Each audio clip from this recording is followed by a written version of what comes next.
இன்றைய முக்கிய செய்திகள். புத்தாண்டு கொண்டாட்டத்திற்கு வரும் மக்களுக்கு உதவ தற்காலிக ஒரு வழி பாதைகள் அறிவிக்க வேண்டும். காவல்துறைக்கு எல்ஜிகே கட்சி தலைவர் கோரிக்கை. புதுச்சேரியில் புத்தாண்டை கொண்டாட வருகை தரும் சுற்றுலா பயணிகள் மற்றும் உள்ளூர் மக்கள் போக்குவரத்து நெரிசல்களில் சிக்கி அவதிப்படாமல் இருக்க முக்கிய சாலைகள் மற்றும் வீதிகளை தற்காலிக ஒரு வழி பாதைகளாக மாற்ற வேண்டும் என்று லட்சிய ஜனநாயக கட்சி தலைவர் ஜோஸ் சார்லஸ் மார்டன் காவல்துறை இயக்குநரிடம் கோரிக்கை விடுத்துள்ளார். இது தொடர்பாக புதுச்சேரி காவல்துறையிடம் அவர் அளித்த மனுவில், புதுச்சேரியில் போக்குவரத்து நெரிசல் ஏற்கனவே பெரும் பிரச்சனையாக உள்ள நிலையில் விழா காலங்களில் சுற்றுலா பயணிகள் எண்ணிக்கை அதிகரிப்பதால் சாலைகள் முழுவதும் வாகன நெரிசலில் சிக்கி தவிக்கும் சூழல் உருவாகி வருவதாக குறிப்பிடப்பட்டுள்ளது.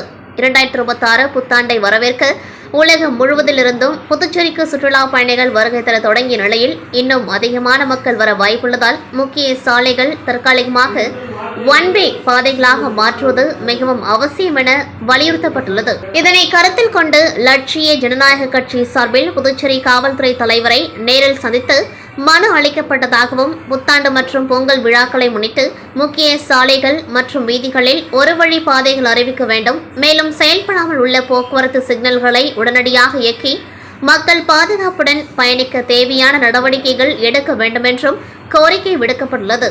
மனுவை பெற்றுக்கொண்ட காவல்துறை அதிகாரிகள் இந்த கோரிக்கைகள் குறித்து உரிய நடவடிக்கை எடுக்கப்படும் என்று உறுதியளித்துள்ளதாக லட்சிய ஜனநாயக கட்சி சார்பில் தெரிவித்துள்ளனர்.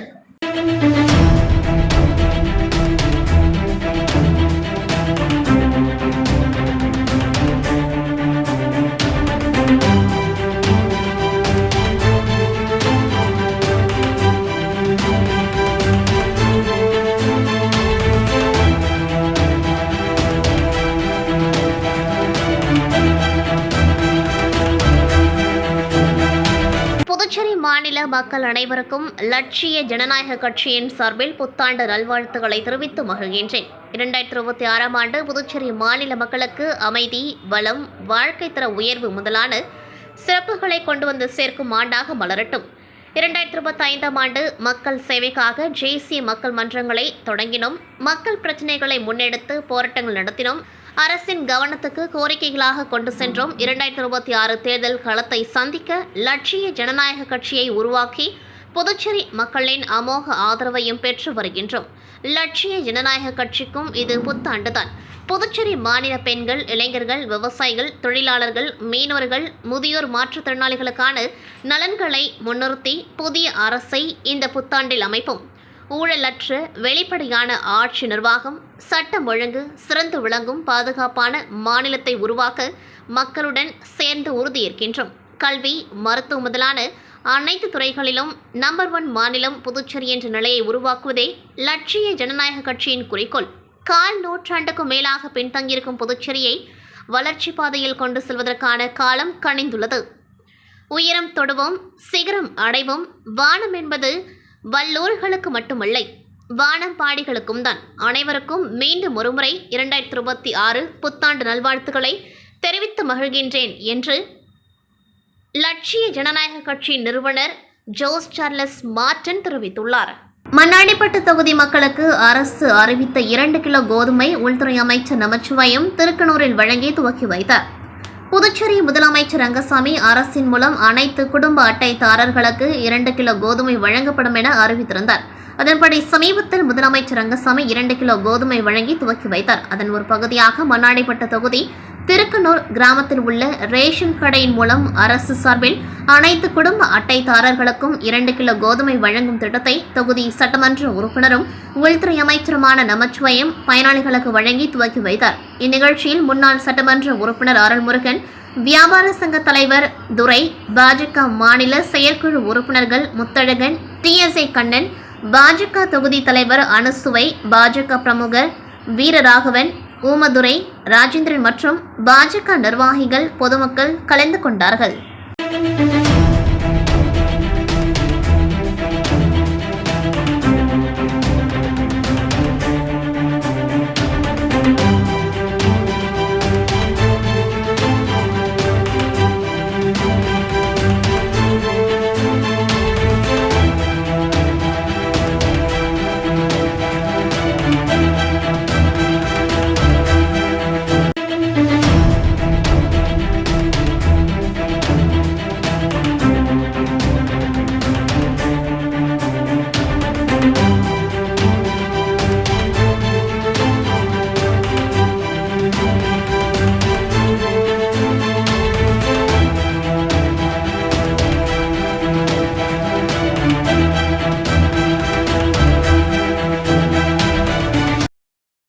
புதுச்சேரி ஃபீனிக்ஸ் கராத்தே அணி தேசிய சாம்பியன்ஷிப் போட்டியில் பதக்கங்களை வென்றது.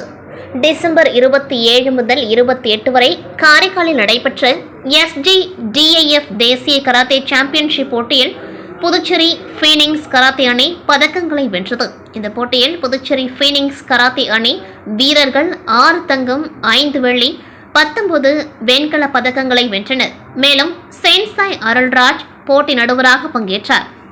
பிரசிடென்சி மேல்நிலைப்பள்ளி நடைபெற்ற நிகழ்ச்சியில் வெற்றி பெற்றவர்களையும் பங்கேற்ற வீரர்களையும் புதுச்சேரி ஃபீனிக்ஸ் கராத்தே அணியின் தலைவர் KB கிறிஸ்துராஜ், பிரசிடென்சி மேல்நிலைப்பள்ளியின் துணை முதல்வர் ஆரோக்கியதாஸ் மற்றும் ஃபீனிக்ஸ் கராத்தே அணியின் பொதுச் செயலாளர் ஞானசேகரன் ஆகியோர் பாராட்டினர்.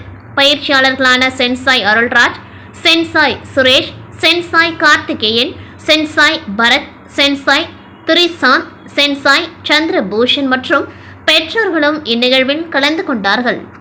புதுச்சேரி மாநிலம் திருமணை தொகுதிக்குட்பட்ட களித்திருத்தல்குப்பம் கிராமத்தில் வெற்றி விநாயகர் நகர் பிரதான சாலையில் யோவடிவ வாய்க்கால் கட்டுதல் பணிக்கான பூமி பூஜை சட்டமன்ற உறுப்பினர் தொகுதி மேம்பாட்டு நிதியின் கீழ் ரூபாய் 24,40,000 மதிப்பீட்டில் பூமி பூஜை விழா நடைபெற்றது. இதில் தொகுதியின் சட்டமன்ற உறுப்பினர் அங்காளன் கலந்து கொண்டு விழாவிற்கு தலைமை தாங்கி பூமி பூஜை செய்து பணியினை துவக்கி வைத்தார். இதில் மண்ணாடிப்பட்டு கொம்யூன் பஞ்சாயத்து ஆணையர் எழில்ராஜன் முன்னிலை வகித்தார்.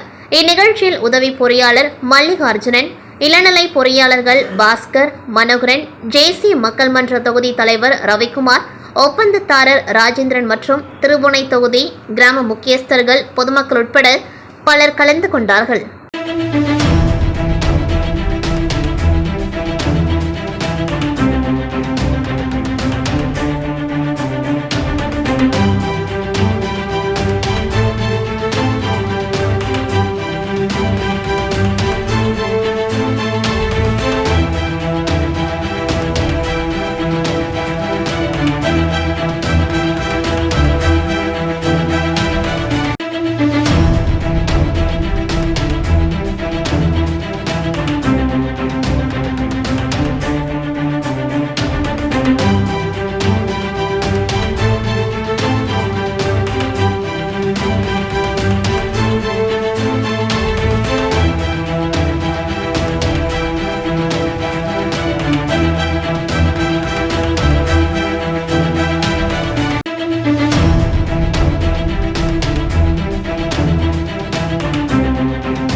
புதுச்சேரி கடலோர காவல்படை போலீசார் குற்ற செயல்கள் நடக்காமல் இருக்க கடலோர பகுதிகளில் தீவிர சோதனை. புதுச்சேரி கடலோர காவல் நிலையம் ஆரம்பிக்கப்பட்ட நாளிலிருந்து கடலுக்குள் மீறுபவர்களை கண்டறிந்து கைது செய்வது, அவர்கள் மீது நடவடிக்கை எடுப்பது போன்ற செயல்களை மட்டும் கவனித்து வந்த கடலோர காவல்படை போலீசார் தற்பொழுது முதுநிலை காவல் கண்காணிப்பாளர் கலைவாணன் IPS, கடலோர காவல்படை காவல் கண்காணிப்பாளர் நல்லாம்பாபு இவர்களின் உத்தரவின் பேரில் ஆய்வாளர் தியாகராஜன் தலைமையில் கடலோர காவல் நிலையத்திற்குட்பட்ட பகுதிகளில் தீவிர ரோந்து பணியில் ஈடுபட்டு குற்ற செயல்கள் நடைபெறாமல் தடுக்கும் விதத்திலும் மது பிரியர்களுக்கு எச்சரிக்கை விடும் விதத்திலும் தீவிர சோதனையில் இறங்கினர். இதில் கடலோர பகுதியில் மது அருந்தும் மது பிரியர்களை புகைப்படம் எடுத்து அவர்கள் மீது பொதுமக்களுக்கு பங்கம் விளைவிப்பது, அச்சுறுத்துவது போன்ற வழக்குகளும், மேலும் எந்த ஒரு உரிமையும் இல்லாமல் படகுகளை இயக்குபவர்களிடம் குற்றம் என்பது அவர்களுக்கு புரிய வைத்து மற்றும் அரசு அனுமதிக்கப்பட்ட பயணிகளுக்கு மேல் ஏற்றி செல்லும் படகு உரிமையாளர்களிடம் தவறு செய்தால் கைது செய்யப்படும் என்று எச்சரித்தும் மற்றும் பாதுகாப்பு கவசம் அணியாமல் ஆற்றுக்குள் சுற்றுலா பயணிகளை அழைத்து சென்றால் அவர்கள் மீது வழக்கு தொடரப்படும் என்றும் தீவிர விசாரணை செய்து வருகின்றனர். கடலோர காவல்நிலைய ஆய்வாளர் தியாகராஜன் குற்ற செயல்களில் இருந்து தப்பிக்க அரசாங்கத்திடம் அனுமதி கேட்கும், மேலும் பொதுமக்களுக்கு கடலோர பகுதிகளில் மது பிரியர்களால் ஏற்படும் பிரச்சனைகளுக்கும் முற்றுப்புள்ளி வைத்தார் கடலோர காவல் நிலைய ஆய்வாளர் தியாகராஜன். கோஸ்டல் ஏரியாவில் யாருமே குடிக்க கூடாதுன்னு சொல்றான். நீங்க என்ன ஒரு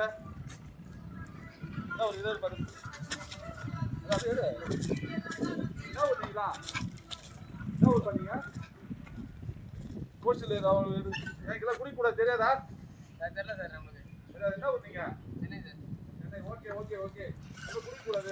ஓகே சார். Dance sir. நீங்க சொல்றீங்க அதெல்லாம் கிளம்பலாம் சார். Okay okay. இதே மாதிரி போடுங்க. அவ்வளவுதான் சார். உங்களுக்கு குடிக்கலாம் சொன்னது உங்களுக்கு. சார் ஏன் சார் இப்படி பண்ணீங்க?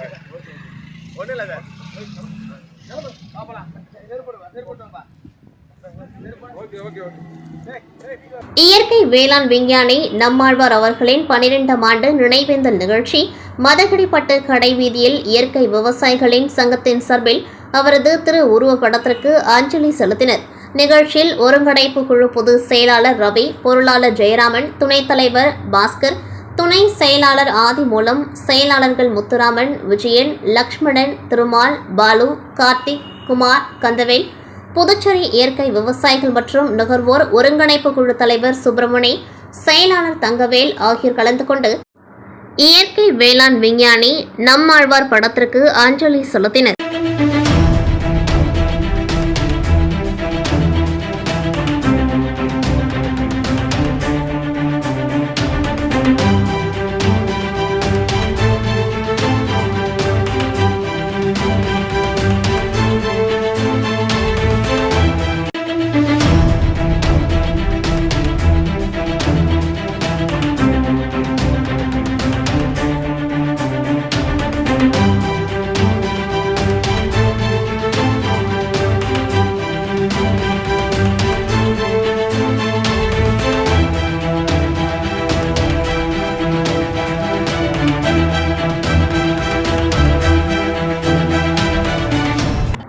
புதுச்சேரி ரெட்டியார்பாளையம் பகுதியில் அமைந்துள்ளது தனியார் செடிகள் விற்பனையகம். இங்கு பலமுறை உயர் செடி வகைகள் காணாமல் போவது வழக்கம். அதன்படி நேற்று முன்தினம் இரவு மீண்டும் ரூபாய் 10,000 மதிப்பிலான உயர் ரக செடி வகைகள் மற்றும் அதற்கான உரங்கள், செராமிக் ஜாடிகள் மாயமானதால் இதுகுறித்து கடையின் உரிமையாளர் அங்கு பொருத்தப்பட்டிருந்த சிசிடிவி காட்சிகளை ஆய்வு செய்துள்ளார். அப்பொழுது இருசக்கர வாகனத்தில் மாஸ்க் அணிந்தபடி 2 இளைஞர்கள் வருகின்றனர். அதில் ஒருவர் வெளியிலிருந்தபடி நோட்டமிடுகின்றார்.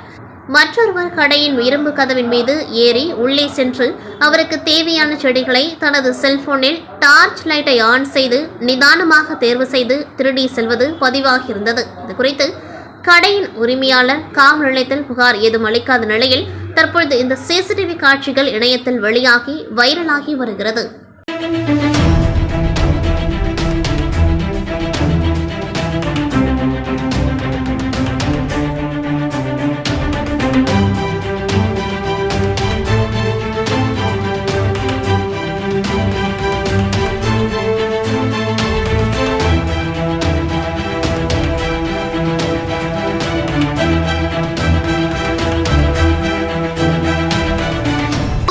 அரசு கல்வித்துறையில் கௌரவ விரிவுரையாளர்கள், கௌரவ பட்டதாரி ஆசிரியர்கள் மற்றும் பல சேவிக்காக்கள் என 292 பேர் பணிபுரிந்து வருகின்றனர்.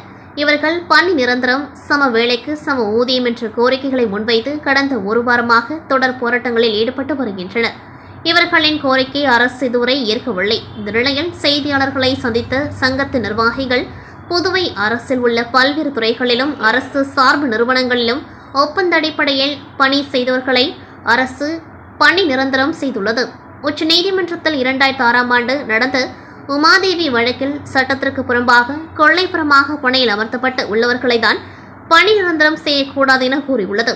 ஆனால் அதே நேரத்தில் அரசியலமைப்பு சட்டத்தில் கூறப்பட்டுள்ள எல்லோருக்கும் சம வாய்ப்பு, இடஒதுக்கீடு முறை, முறையான ஆள் சேர்ப்பு விதிகள் அடிப்படையில் தேர்வு செய்யப்பட்டவர்கள் தினக்கூலியாகவோ ஒப்பந்த அடிப்படையில் தொகுப்பூதிய அடிப்படையிலோ பணிக்கமர்த்தப்பட்டு தொடர்ந்து பணி செய்திருந்தால் அவர்களை பணி நிரந்தரம் செய்வதற்கு தடை இல்லை என கூறியுள்ளது.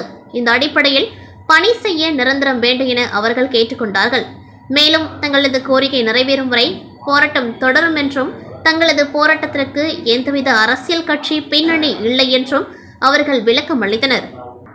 புதுச்சேரி முத்திரையர்பாளையம் பகுதியில் அமைந்துள்ள அருள்மிகு ஸ்ரீ புண்டரீகவள்ளி சமேத ஸ்ரீ கோவிந்தராஜ பெருமாள் திருக்கோவிலில் சொர்க்கவாசல் என்கிற பரமபத வாசல் திறப்பு நடைபெற்றது. கடந்த 20ஆம் தேதி பகல் 10 உற்சவம் துவங்கி நாள்தோறும் பெருமாள் சிறப்பு அலங்காரத்தில் எழுந்தருளி நேற்று நாச்சியா திருக்கோலத்தில் பெருமாள் எழுந்தருளினார். தொடர்ந்து அலங்கரிக்கப்பட்ட கோவிந்தராஜ பெருமாள் கோவில் உட்புறப்பாடு நடைபெற்று பரமபத வாசல் வழியாக எழுந்தருளினார். அதிகாலை முதலே பக்தர்கள் வரிசையில் நின்று கோவிந்தா கோவிந்தா கோஷத்துடன் பெருமாளை வழிபட்டு சென்று வருகின்றனர்.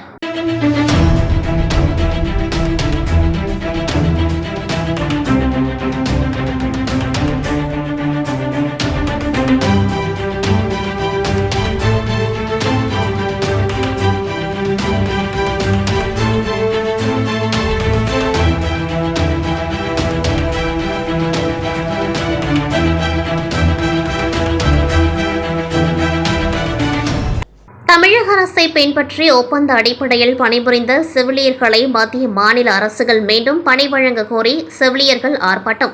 புதுச்சேரி மாநிலம் காரைக்கால் புதிய பேருந்து நிலையம் அருகில் புதுச்சேரி யூனியன் பிரதேச மாணவர்கள் கூட்டமைப்பு சார்பில் கொரோனா காலத்தில் பணிபுரிந்த செவிலியர்களை மீண்டும் பணியமர்த்த கோரியும் சுகாதாரத்துறையில் காலியாக உள்ள நிரந்தர பணியிடங்களை உடனே நிரப்பவும் 100க்கும் மேற்பட்ட செவிலியர்கள் கண்டன ஆர்ப்பாட்டத்தில் ஈடுபட்டனர். அதில் தமிழக அரசை பின்பற்றி ஒப்பந்த அடிப்படையில் கொரோனா காலத்தில் பணிபுரிந்த செவிலியர்களை மீண்டும் பணி வழங்க வலியுறுத்தி என்ஆர் காங்கிரஸ் மற்றும் பாஜக அரசை கண்டித்து கண்டன கோஷங்களை எழுப்பி ஆர்ப்பாட்டத்தில் ஈடுபட்டனர்.